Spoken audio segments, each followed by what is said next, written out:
জম্মু কাশ্মীরে অনন্তনাগে ভয়াবহ ধস, আটকে বাঙালি পর্যটকরা। অনন্তনাগে ৪৪ নম্বর জাতীয় সড়কে ভয়াবহ ধস।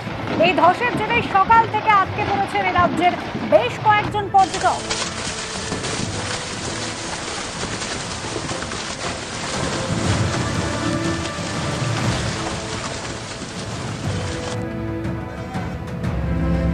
সকাল থেকে ৪৪ নম্বর জাতীয় সড়ক বন্ধ রয়েছে, ধস নেমেছে বেশ কয়েকজন পর্যটক, যার মধ্যে এই রাজ্যেরও বাসিন্দারা রয়েছেন, আটকে রয়েছেন অনন্তনাগে।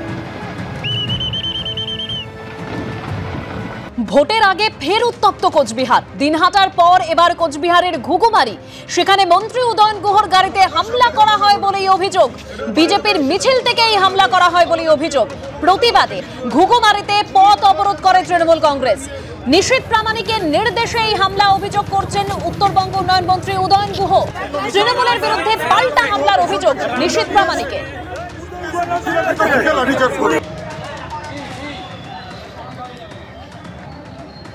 উদয়ন গুহর যেটা অভিযোগ, তিনি আজকে বিশেষ কাজে কোচবিহার জেলা পার্টি অফিসে তিনি আসছিলেন, সেখানে একটি বৈঠক ছিল এবং যখন তিনি দিনহাটা থেকে কোচবিহারের কাছাকাছি ঘুঘুমারিতে এসে পৌঁছেছেন, সেই সময় কিন্তু তার গাড়িতে হামলা চালানো হয় এবং সেই ঘুঘুমারিতে কিন্তু বিজেপির একটি মিছিল ছিল, যেখানে নিশীথ প্রামাণিক উপস্থিত ছিল এবং নিশীথ প্রামাণিকের নির্দেশেই তার গাড়ির ওপর হামলা চালানো হয় এবং তার যে অ্যাটেন্ডেন্ট তিনি কিন্তু আহত হয়েছেন, তার চিকিৎসা চলছে এবং তার গাড়ির কাজ আমরা দেখতে পাচ্ছি ইতিমধ্যেই তার গাড়ির কাজ কিন্তু ভেঙেছে এবং কর্মীরা এই ঘটনার পরেই কিন্তু এখানে আমরা দেখতে পাচ্ছি সেই ছবি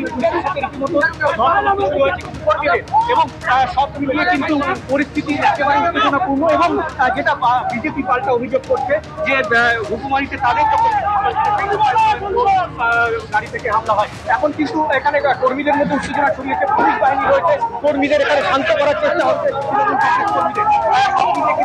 আগে এই পথ অবরোধ করা হয়েছিল, পথ অবরোধ কিছুক্ষণের জন্য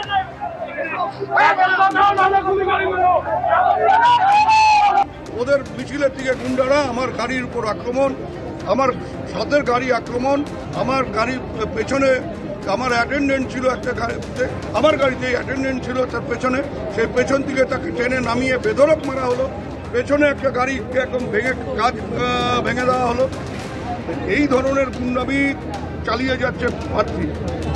এই যে এখন আপনারা কি করবেন, কি চাইছেন? এটা এখন আমার তো করার নেই, আমরা তো কিছু করতে চাইছি না, কিন্তু যেভাবে হচ্ছে, যেভাবে কর্মীরা উত্তেজিত হয়ে যাচ্ছে, এটা অনেক সময় এমন হচ্ছে যে আমাদের নিয়ন্ত্রণের বাইরে চলে যাচ্ছে। এখন সেই জায়গায় জল কোথায় গিয়ে গড়াবে আমি জানি না। একদমই, দেখো যেটা তৃণমূলের পক্ষ থেকে স্পষ্ট করা হচ্ছে যে যেভাবে গুন্ডামির অভিযোগ করছে তারা, সেটা যদি চলতে থাকে তাহলে কিন্তু পাল্টা তৃণমূলের পক্ষ থেকে কিন্তু এই দেওয়া হবে এবং সব মিলিয়ে কিন্তু এখনো পর্যন্ত উত্তেজনা রয়েছে। এবং তোমাকে দেখাই সেই ছবি, যে এই যে গাড়ি, সেই গাড়ির কিন্তু পেছনের একদম কাজ, সেই কাজ ভেঙে দেওয়া হয়েছে। সেই কাজের ছবি দেখাতে বলবো যে একটা পেছনের কাজ কিন্তু এখানে বাড়ি দেওয়া হয়েছে এবং সেই কাজ এখনো ভেঙে দেওয়া হয়েছে। যেখানে অ্যাটেন্ডেন্ট ছিলেন উদয়ন গুহ, তিনি আহত হয়েছেন, কিছুটা আহত হয়েছেন, তার হাসপাতালে চিকিৎসা চলছে এবং এটা সন্ধ্যা নাগাদ এই ঘটনা। তিনি যখন কোচবিহারে আসছিলেন, সেই সময় ঘুঘুমারি মোড়ে, দিনহাটা থেকে তিনি কোচবিহার পার্টি অফিসে আসছিলেন, সেই সময় ঘুঘুমারি মোড়ে তার ওপরে এই হামলা হয়, এমনটাই অভিযোগ। এবং সেখানে বিজেপির মিছিল চলছিল এবং নিশীথ প্রামাণিক বিজেপি প্রার্থী তিনি উপস্থিত ছিলেন এবং উদয়ন গুহ যেটা সরাসরি অভিযোগ করছেন যে নিশীথ প্রামাণিকের নির্দেশেই কিন্তু তার গাড়ির ওপর এই হামলা চালানো হয়। এবং যদিও অভিযোগ অস্বীকার করেছে বিজেপি এবং নিশীথ প্রামাণিক, তার দাবি যে উদয়ন গুহর গাড়ি থেকেই পাল্টা হামলা হয়েছে। সব মিলিয়ে যে দিনহাটায় কদিন আগেই যে ঘটনা ঘটেছিল, তারপরে কিন্তু আর একবার একই ঘটনা কিন্তু ঘটলো এই ঘুঘুমারিতে। সব মিলিয়ে এই নিয়ে নির্বাচনের আগে কিন্তু নতুন করে উত্তেজনা কোচবিহারে।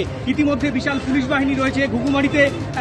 কিছুক্ষণ বেশ ঘণ্টাখানেক কিন্তু তৃণমূলের কংগ্রেসের পক্ষ থেকে পথ অবরোধ করে রাখা হয়েছিল, যদিও পুলিশের হস্তক্ষেপে এই পথ অবরোধ তারা তুলে নিয়েছে। এখনো পর্যন্ত কিন্তু এলাকায় যথেষ্ট উত্তেজনা রয়েছে, তৃণমূল কর্মীরা এলাকায় এখনো রয়েছে, বিশাল পুলিশ বাহিনী রয়েছে। সব মিলিয়ে এই ঘটনাকে কেন্দ্র করে ফের একবার কিন্তু উত্তপ্ত হয়েছে, নির্বাচনের আগে কিন্তু কোচবিহার উত্তপ্ত হয়েছে।